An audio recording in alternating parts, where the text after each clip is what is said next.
Welcome Charter Board members and school leaders. The topic of this mini-course is ensuring administrators complete required training.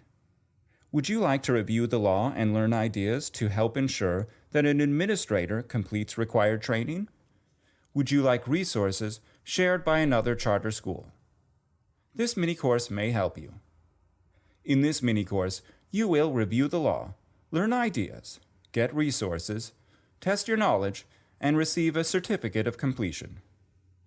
When reviewing the law, ideas, and resources, think about how you can best support an administrator to complete required training.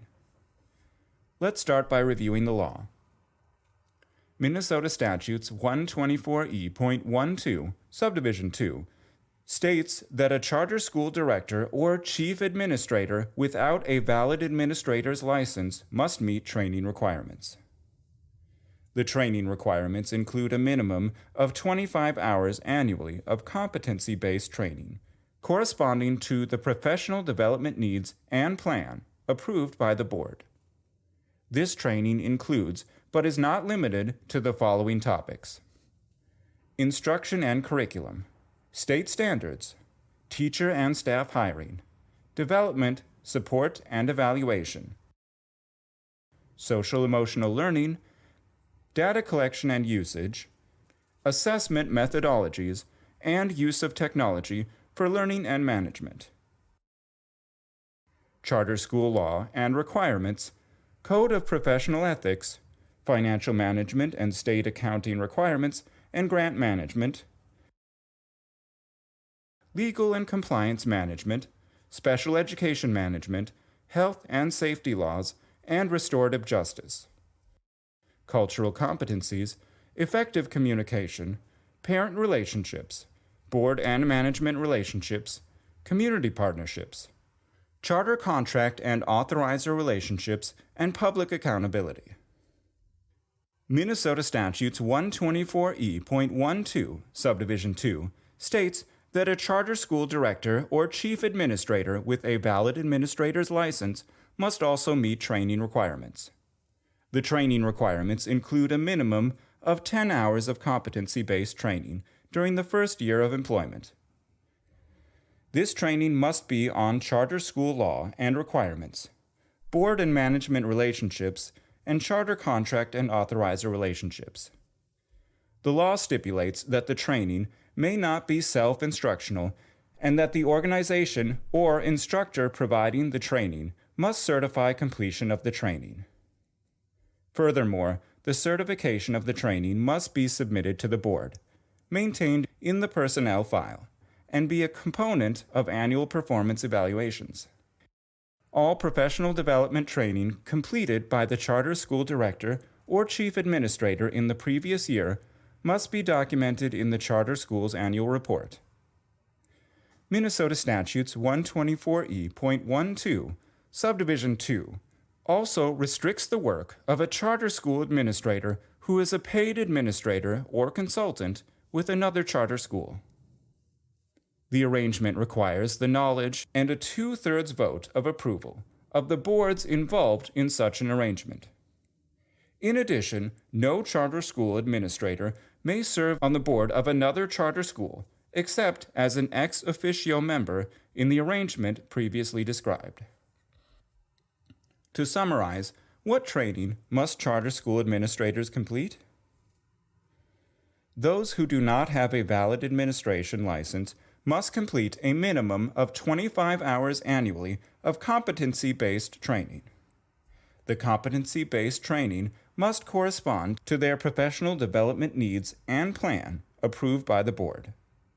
The competency-based training includes, but is not limited to, many topics that are identified in the statutes. The law also requires administrators with a valid administration license to complete a minimum of 10 hours of competency-based training during the first year of employment. This training must be on charter school law and requirements, board and management relationships, and charter contract and authorizer relationships. What are some ideas for ways that board members can support an administrator to complete required training? Identify indicators aligned to the training topics referenced in the law. Then, use the indicators to create a needs assessment for administrators. For example, administrators are now required to complete training on charter school law and requirements. Therefore, a standard could be that the administrator understands and complies with charter school law and requirements when fulfilling the duties as the leader of the school. A related indicator could be that the administrator completes the annual report in accordance with charter school law and requirements. If an administrator does not have a valid administration license, use the results of the needs assessment to develop a professional development plan with the administrator. In addition, clarify in writing how the certification of the training will be used in the annual performance evaluation. Document approval of the professional development plan in the board meeting minutes. Maintain a record of professional development dates and topics and certificates of completion of training in the personnel file. Use records of training dates, dates seated, and dates employed to verify compliance with training requirements. Following are questions that you may want to ask to support an administrator to meet training requirements. How does the board know what training requirements an administrator must meet? How does the board work with an administrator who does not have a valid administration license to develop a plan to comply with required training? How does the board keep track of and document the training that an administrator completes to verify that all training requirements are met? How does the board know if an administrator is a paid administrator or consultant with another charter school? How can the board systematize the documentation and reporting of administrator training to make it most useful in monitoring compliance? Now that you have reviewed the law, learned ideas from other charter boards, and considered questions, let's look at ways you can support school success. With standards and a needs assessment, you can help make sure professional development complies with the law and meets the needs of administrators.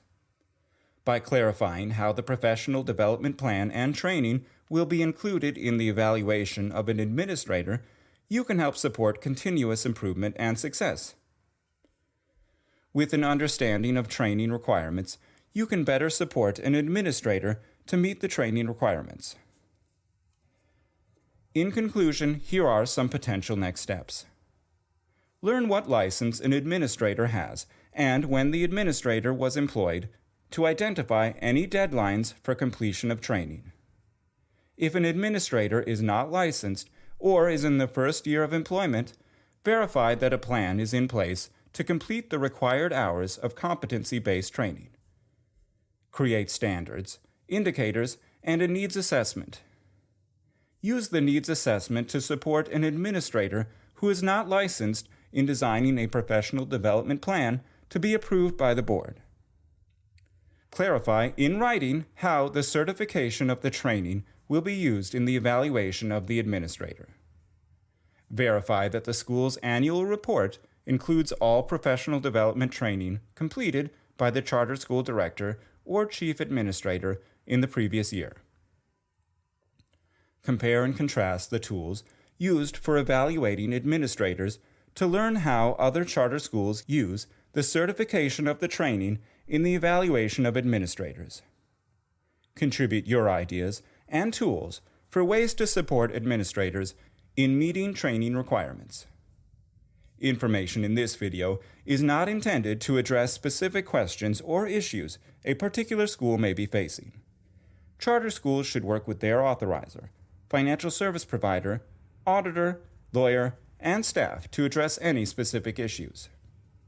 We hope this information is helpful in ensuring administrators complete required professional development and training.